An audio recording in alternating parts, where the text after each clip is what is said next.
Hello. Did you know that more than 1 in 3 women has prediabetes, and most don't even know that they have it? It has become an epidemic. I see this in my practice all the time. So I'm Dr. Erin Foley. I am a functional medicine practitioner, board certified health coach, chiropractor, and I help women stop the hormone guessing game. And I'm your natural hormone balancing detective. So here's the thing. Women come to me tired, stuck with weight gain, craving sugar, waking up at night. And when we do some testing, it's like their blood sugar is in the danger zone. I'm diagnosing women all the time with pre-diabetes and even sometimes diabetes. We'll get to that in a little bit. But in this video, I want to break down the stages of blood sugar imbalance and why your doctor might not be testing properly, the labs you really need, and what you can do to take control before it turns into diabetes. Okay, so what is blood sugar imbalance? So, blood sugar, this is when you eat foods, you've got your proteins, fats, carbohydrates, sugars, and they turn into fuel. Okay, so when you especially the sugars and the carbs. So those will raise your blood sugar, and then the insulin will come in to lower and balance the blood sugar. Okay, so what happens though is over time, if you're eating too many carbs and sugars for your body, then it can actually make those, the insulin not go into the cells. It's like the mechanism gets broken down and the insulin doesn't go into the cells, and that's what insulin resistance is. Okay, so what we want to do is stay where your blood sugar is balanced, and when it is balanced is when you have steady energy, you feel good, you don't have those afternoon slumps, you have sharper focus, stable mood and better sleep. And also, it helps with your weight too. So, when blood sugar is unbalanced, is when you can have energy crashes, cravings, weight gain, belly fat, sleep issues. And there, and there's also, unbalanced blood sugar before you reach prediabetes, which can be hypoglycemia. Okay, so there's several stages. The slippery slope, though, is normal, which then hypoglycemia, prediabetes, insulin resistance, diabetes. Okay. So, one woman I just recently started working with thought her fatigue was from her age. I mean, she's only in her 40s, so she shouldn't be tired, but her labs showed um, prediabetes and very close to diabetes, and that she didn't have a clue about this. And we'll talk a little bit more about why is that happening, okay? So let's start with your labs. Normal fasting blood glucose is 99 or less. And you can even check that with your own glucose meter. Prick your finger, really easy, doesn't hurt. And you got a little test strip that goes in here. And A1C should be 5.6 or less. Prediabetes is when your fasting blood glucose is going from 100 to 125. A1C is 5.7 to 6.4. And it's often very silent, and it shows up as cravings, tiredness, weight gain, being stuck with your weight, brain fog, and just poor sleep. Diabetes starts at when your fasting blood glucose is 126 or above, and your A1C is 6.5, 6.4 and above. This puts you at higher risk for heart disease, nerve damage, vision issues, and just gaining weight and not feeling good and being tired and not sleeping well. So here's the thing. The key point is prediabetes is the warning light on your dashboard. It's irreversible, or it's reversible if you act now. Diabetes can be managed and reversed, but a lot of times diabetes is irreversible. So think of this as the warning, the check engine light.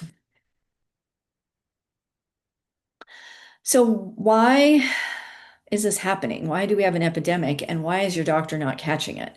So, doctors have their lane. They do what they are standard of care and also what the insurance companies allow them to do. So, most doctors will run a fasting blood glucose in the comprehensive metabolic panel, and also you might get a complete blood count, but what this is doing is ruling out big diseases. Um, Fasting blood glucose can look normal because it's only like what you ate yesterday, in the last 24 hours. Insulin could be normal at the time you're taking your test, but maybe you have generally high blood sugar. So the fasting glucose is a really short period of time there. Um, A1C is a look back at 3 months of how your red blood cells process carbohydrates and sugar. So A1C and fasting insulin are tests I always order. And I find that doctors rarely order, well, I wouldn't say rarely. So A1C is like sometimes they order it, sometimes they don't. I have women coming to me and they bring their own blood work many times, and it's like, there's no A1C. You can't even know what's going on without that A1C. And fasting insulin is the next step in having that advanced care, to just know what's going on. So this is why so many women, and maybe you're one of them, you've been told you're fine, but you're not. Um, in functional medicine, we look at optimal ranges, which are narrower. So when you go to your doctor, it's like those ranges are wider for absence of disease. We're looking for optimal health. So the things that I must see in order to know what's going on with your blood sugar is a hemoglobin A1C. Most of you probably know what that is, and you just have to make sure you ask your doctor to order it. Average blood sugar over 3 months. Your fasting blood glucose is your current blood sugar snapshot, just like right now. And fasting insulin is how hard is your body working behind the scenes. These tell the full story, not totally the full story. When you're doing functional medicine, blood work, and metabolic health work, there's a lot more, which could include triglycerides and some inflammatory markers, but you get it. These are the first three things, and you always need to make sure you have an A1C every year to know what's going on. If you have prediabetes, get your fasting insulin done. So, using a blood sugar monitor, these again, you prick, and there's a little test strip that sticks out of here. You can test your blood sugar fasting in the morning. This is a great thing to do. You can check after you don't have to be checking yourself all the time. It's really about getting this is how you take control. Getting an idea of what foods affect your blood sugar. Like if you drink a soda and you do your blood sugar 2 hours later, you might find that your blood sugar is sky high, or it may be dropping and crashing. So the other thing is a continuous glucose monitor, which is something you just put on and it's on for like 30 days. So, and this will look at how meals, stress, and sleep affect your numbers. Okay, let's talk about hormones and how that interacts with your blood sugar. So cortisol will raise your blood sugar during stress. So when you get stressed, it can raise your blood sugar, and now you can put you on the blood sugar roller coaster. That's what I call it. When you may be up and then it crashes down. The next thing, estrogen and progesterone shifts that happen in perimenopause can increase insulin resistance. That's why it's easier to have that happen as you get older. Thyroid could be sluggish, slowing your metabolism, worsening blood sugar issues. So hormones play a huge role here. It's not just food, but food is usually the way that we look at how do we make the changes. Okay, so how do you know it's happening? Um, Afternoon crashes requiring sugar or caffeine, waking at 2 or 3 a.m. and being wide awake, weight gain around the middle, stubborn weight gain in general that you just can't get off, cravings at night, feeling hangry. You know, hangry when you're angry and you're hungry at the same time, and you could just eat anything and you don't make good choices if you miss a meal. Okay. Symptoms can show up before labs confirm it. So that's why this is so important to be getting your testing, getting enough testing on your annual testing from your primary care doc. And the reason that's so important is because recently I've had a lot of new patients coming into my one-to-one hormone reset testing programs that have diabetes or were recently diagnosed with diabetes or I just diagnosed somebody with diabetes. She sees her doctor every year. She just saw her doctor. They didn't do any of these tests. And now I'm the one who does the test and say, you have diabetes. And now we have to kind of, it's like putting out the fire after it's burned down the house. Okay. If they had gotten to that a year ago or 2 years ago, she wouldn't be having to deal with diabetes. So that's why it's really frustrating for me to see this because there's so much you can do yourself. So the path forward is going to be protein at every meal, especially breakfast. Don't get up and have a banana. Don't get up and have a bowl of cereal. You've got to have protein and limit, depending on where your numbers are. Like if you are pre-diabetic, if you're diabetic, there's different amounts of carbohydrates that you need to have in your macros, which are your proteins, your fats, your carbs. But diabetes, you got to dial down those carbs. Pre-diabetes, same thing, depending on what your numbers are and what your symptoms are. Protein at every meal. Add fiber, vegetables. Um, and there's a lot of other fiber carbs out there, but it depends on your numbers. If you're pre-diabetic, you've got to watch your carbs. And especially if you're diabetic, you've got to have half a sweet potato instead of a whole white potato. Avoid refined white things and even whole wheat things, breads, cereals, pastries, even quinoa. I get this question all the time. Quinoa is healthy, right? Well, it's still a very high carb. Gluten-free things or products are high carb. Um, and sodas. Sodas are poison. So to your blood sugar and so many other things. So it's about eliminating the high carb foods and creating a way of eating. Know your macros. How many carbs and proteins are you eating per day? Food tracking can help you immensely. Get on a free food tracking app, and then you can see, oh, I'm doing this many carbs a day. But then on this day, I'm doing twice as many. I'm doing this much protein. Maybe are you all over the place? Are you eating regular meals? Are you skipping meals? And this is where you get your patterns of like, am I tired? Well, what did I have at lunch? Well, I just had a bag of potato chips and a soda. So you're crashing at 3 o'clock, and then you go on a carb binge, and then you don't sleep because your blood sugar's all messed up.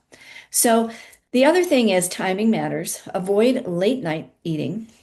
You should be able to go 3 to 4 hours between meals. So if you have dinner at say 7 o'clock, you should be able to go to bed at you should be able to go to bed. So you go to bed at 10. You shouldn't have to eat before you go to bed. If you have to eat before you go to bed, that means your blood sugar's off. You had too many carbs and not enough protein for your body. And what other people in your family and friends and everybody eats, that's their business because your body is how you feel.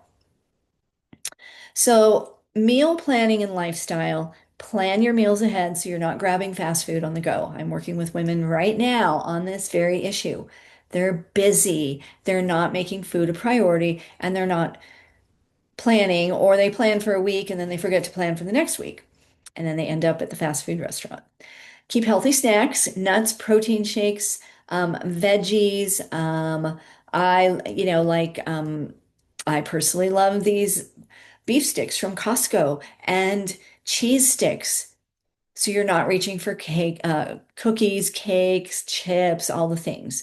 Especially if you are a mom, and especially if you have kids at home, and you've got the kid food, because you might have to do something different for you, and not and even move your own, move those that the chips and all the kid food to a different cupboard so you'd have to look at it all the time. Cut out soda and sugary drinks.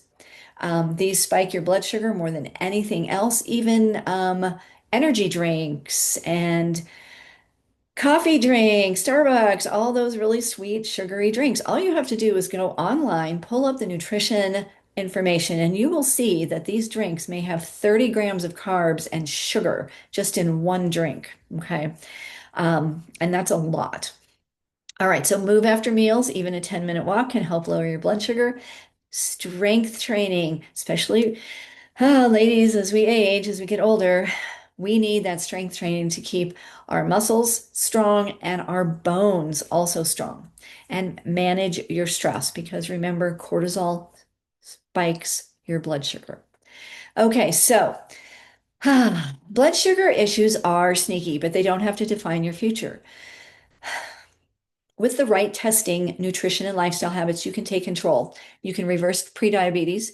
You can support your hormones. You can protect your long-term health. And if you are diabetic, there's so many things you can do to manage it and bring it back, turn that ship around. Um, so if you've been feeling tired, stuck, frustrated with cravings and weight gain, it may be time to dig deeper. Make sure you get the tests. Don't wait until your doctor says you have diabetes, which again, I had somebody just this week who told me that. She didn't know. You can treat it in the pre-diabetic ranges, and that's what you need to do, and you can totally reverse that. So give your body the support it needs. If you got good information from this video, please subscribe, like, and share it with a woman, or even a man who needs this. And I have lots of free resources on my website. So if you go up to the very top, you can see all my links. And thank you for watching, and I'll see you next time.